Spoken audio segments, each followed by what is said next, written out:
Durante a Segunda Guerra Mundial, as maiores potências do planeta tentaram fazer algo que parecia simples no papel, mas impossível no campo de batalha. A Inglaterra tentou. Os Estados Unidos tentaram. Generais experientes, exércitos mecanizados, recursos praticamente ilimitados. Todos falharam. E então, quase como uma nota de rodapé da história, um país que ninguém levava a sério conseguiu. Um país distante, tropical, sem tradição em guerras europeias, conseguiu fazer aquilo que impérios militares não foram capazes. O que aconteceu não foi um golpe de sorte, nem um milagre. Foi uma combinação de coragem, inteligência e um erro fatal de quem subestimou o brasileiro. Para entender por que apenas o Brasil conseguiu fazer isso, precisamos voltar ao momento em que os aliados começaram a perceber que vencer a guerra não significava apenas avançar, mas saber como encerrar uma batalha sem destruir tudo no caminho. Em 1944, o teatro de operações da Itália era um pesadelo estratégico. Montanhas, vales estreitos, estradas sinuosas e vilas medievais transformadas em fortalezas naturais. Para os exércitos aliados, cada avanço custava caro. A Inglaterra avançava com cautela, esmagando posições alemãs com artilharia pesada, mas deixando para trás cidades em ruínas e inimigos que recuavam para lutar de novo. Os Estados Unidos tinham poder de fogo, tanques, aviões, mas enfrentavam o mesmo problema. O inimigo raramente era destruído por completo. Ele recuava, reorganizava-se e reaparecia alguns quilômetros à frente. Vencer batalhas não significava eliminar exércitos inteiros, significava empurrá-los. Os alemães, experientes e frios, sabiam disso. Eles dominavam a arte da retirada estratégica. Quando não podiam vencer, simplesmente desapareciam, abandonando posições, explodindo pontes, atrasando o inimigo o suficiente para salvar o que realmente importava: seus homens. Divisões inteiras escapavam do cerco aliado repetidas vezes. Era frustrante. O alto comando aliado sabia que enquanto essas forças continuassem existindo, a guerra continuaria cobrando vida. A pergunta era simples e cruel: como impedir um exército inteiro de fugir? Os britânicos tentaram cercos clássicos: avanços laterais, pressão constante, desgaste. Funcionava parcialmente, mas quase sempre deixava brechas. Os americanos tentaram velocidade: colunas rápidas, ataques coordenados, bombardeios. Mas a geografia italiana não perdoava. Estradas estreitas, gargalos naturais, pontes fáceis de destruir. Sempre havia uma saída. Sempre havia uma rota alternativa. Sempre havia sobreviventes suficientes para lutar de novo. Foi nesse cenário que a Força Expedicionária Brasileira entrou em combate. Para muitos oficiais aliados, os brasileiros eram um complemento político, uma força auxiliar. Úteis para ocupar setores secundários, para liberar tropas americanas e britânicas para missões mais importantes. Poucos acreditavam que aqueles soldados, vindos de um país sem tradição em guerras europeias, pudessem fazer algo além de cumprir ordens. O próprio inimigo alemão os via assim. Relatórios capturados depois da guerra mostram palavras como inexperientes, improvisados, baixo risco estratégico. O erro começou ali. Enquanto ingleses e americanos pensavam em como empurrar o inimigo, os brasileiros começaram a pensar em como fechá-lo. Não em vencer uma batalha específica, mas em eliminar a possibilidade de fuga. Era uma diferença sutil, quase invisível nos mapas, mas gigantesca na prática. O comando brasileiro entendia algo que muitos generais aliados ignoravam. Na Itália, não bastava avançar. Era preciso pensar como o inimigo pensava. Era preciso antecipar a retirada, não reagir a ela. O soldado brasileiro, acostumado a improvisar, a lidar com escassez, a resolver problemas sem manuais perfeitos, adaptou-se rapidamente ao terreno. Patrulhas mais agressivas, reconhecimento constante, uso inteligente das estradas secundárias. Não havia excesso de confiança. Havia atenção. Cada vila, cada ponte, cada colina era analisada não como objetivo final, mas como peça de um tabuleiro maior. E foi assim, quase silenciosamente, que o Brasil começou a fazer algo que Inglaterra e Estados Unidos tentaram repetidas vezes, sem sucesso. Não se tratava de força bruta. Tratava-se de fechar a porta certa no momento exato. Mas o inimigo ainda não sabia disso. E quando percebeu, já era tarde demais. Os alemães continuavam recuando com precisão quase matemática. Eles abandonavam posições no momento exato, destruíam o que precisava ser destruído e desapareciam antes que o cerco se fechasse. Para os aliados, era como tentar segurar água com as mãos. Mas algo começou a mudar quando os brasileiros assumiram setores mais sensíveis da linha. As retiradas alemãs passaram a ficar mais curtas. As colunas começaram a se comprimir. O espaço para manobra diminuía, mesmo sem grandes batalhas sendo travadas. O comando brasileiro não anunciava suas intenções. Não havia discursos grandiosos, nem ordens espalhafatosas. Havia mapas riscados a lápis, conversas curtas, decisões tomadas com base no terreno e não na doutrina rígida. Enquanto os alemães acreditavam que estavam sendo apenas pressionados pela retaguarda, pequenas unidades brasileiras já estavam se deslocando para onde ninguém esperava. Estradas secundárias, trilhas abandonadas, caminhos que não apareciam nos mapas padrão do alto comando aliado. Ingleses e americanos observavam aquilo com certo ceticismo. Para eles, dividir forças em território inimigo era perigoso. Avançar sem apoio pesado era imprudente. Mas os brasileiros avançavam mesmo assim, não por ousadia cega, mas porque sabiam exatamente o que estavam fazendo. Eles não buscavam o confronto imediato.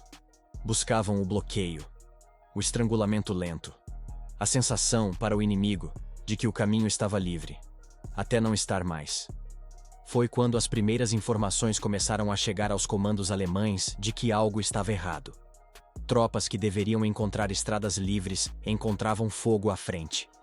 Colunas que avançavam confiantes eram obrigadas a parar, manobrar, perder tempo. Cada minuto perdido era fatal. O combustível acabava. A comida escasseava.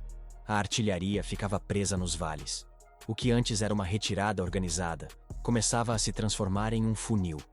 Os britânicos haviam tentado algo parecido meses antes. Avançaram rápido demais e deixaram flancos abertos. Os alemães escaparam. Os americanos tentaram cercos maiores, mas dependentes demais de logística pesada. Os alemães explodiram pontes e sumiram. O Brasil fez diferente, fez pequeno, fez silencioso, fez preciso. Não fechou todas as saídas. Fechou a única que realmente importava. Quando o inimigo percebeu que estava sendo conduzido, não perseguido, o pânico começou a se infiltrar no comando. Relatórios contraditórios chegavam aos rádios alemães. Tropas regulares à frente. Artilharia posicionada nas alturas. Estradas bloqueadas por forças que simplesmente não deveriam estar ali. O erro de avaliação era evidente.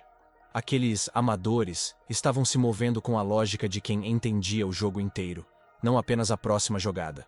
O choque psicológico foi profundo. Oficiais alemães estavam acostumados a enfrentar britânicos metódicos e americanos previsíveis. Contra os brasileiros, não havia padrão claro.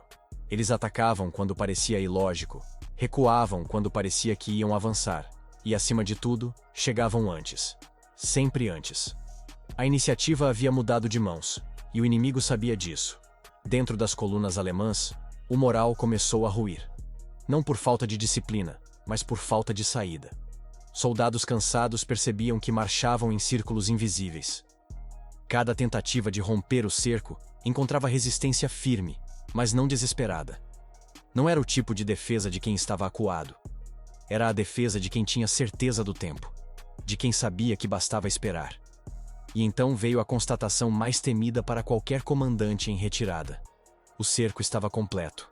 Não no papel, não nos mapas desenhados longe dali, mas no terreno real, onde botas afundavam na lama e motores morriam por falta de combustível. A fuga, que sempre fora possível, deixara de existir. Não por um ataque massivo, mas por uma sequência de decisões corretas tomadas no momento exato. Naquele ponto, os alemães entenderam algo que ingleses e americanos haviam tentado compreender durante toda a campanha italiana. Vencer não é apenas destruir o inimigo. Às vezes, vencer é impedir que ele vá embora. E isso, apenas um exército conseguiu fazer. Quando a manhã seguinte nasceu, o que se via nos vales italianos não era uma linha de frente tradicional.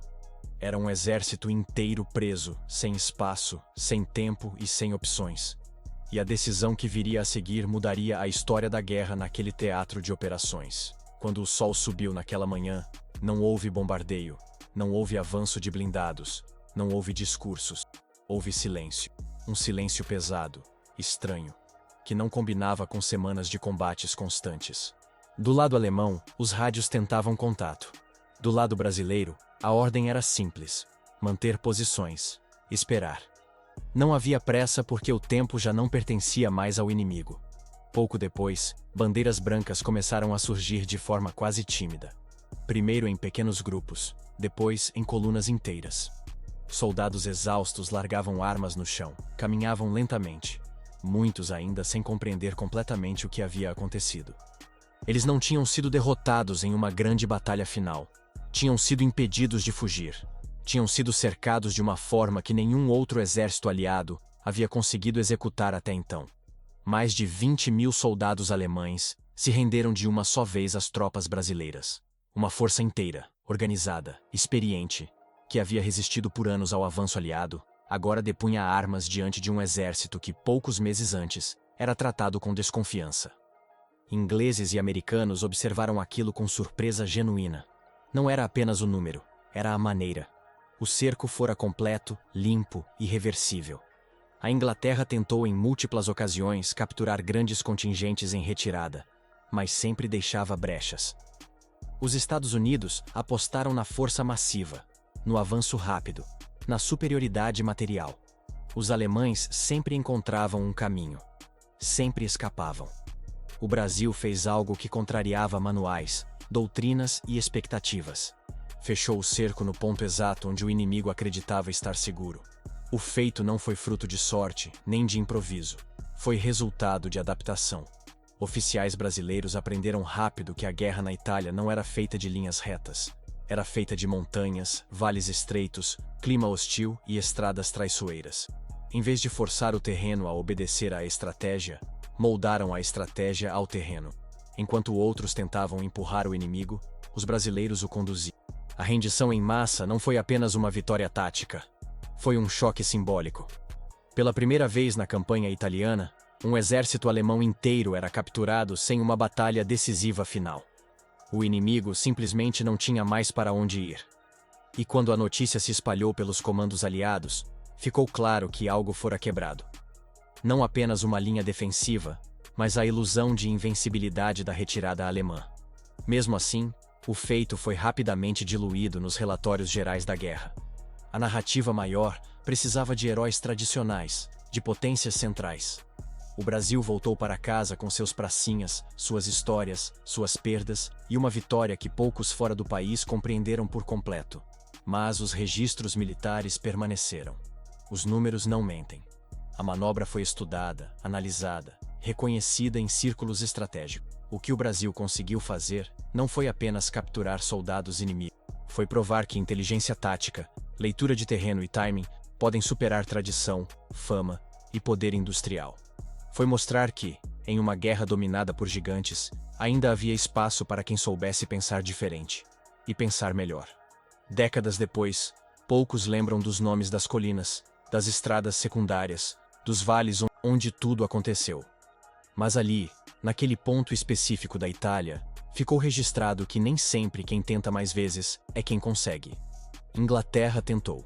Os Estados Unidos tentaram. Mas apenas o Brasil conseguiu cercar, bloquear e forçar a rendição completa de um exército alemão inteiro em retirada durante a Segunda Guerra Mundial. E talvez a parte mais impressionante dessa história não seja o que foi feito, mas o fato de que quase ninguém contou. E quando os últimos soldados alemães atravessaram aquelas estradas estreitas, deixando para trás armas, mapas e anos de guerra, não houve comemoração exagerada. Houve apenas a consciência silenciosa de que algo raro havia sido feito. Um feito que não dependia de discursos, nem de bandeiras plantadas para fotos. Dependia de estratégia, leitura do terreno e coragem em condições onde o erro não tinha perdão. O Brasil voltou da guerra sem querer provar nada a ninguém. Mas a guerra provou algo sobre o Brasil. Provou que subestimar pode ser tão perigoso quanto enfrentar. Que exércitos não são definidos apenas pelo tamanho de seus arsenais, mas pela capacidade de pensar quando tudo parece impossível. Essa história não aparece em muitos livros, não virou filme, não ganhou manchetes internacionais, mas ficou registrada onde mais importa, nos relatórios militares, na memória dos pracinhas e no silêncio respeitoso de quem esteve lá e viu. Porque na Segunda Guerra Mundial, enquanto potências tentavam vencer pela força, o Brasil venceu pela inteligência. E fez algo que ninguém mais conseguiu fazer: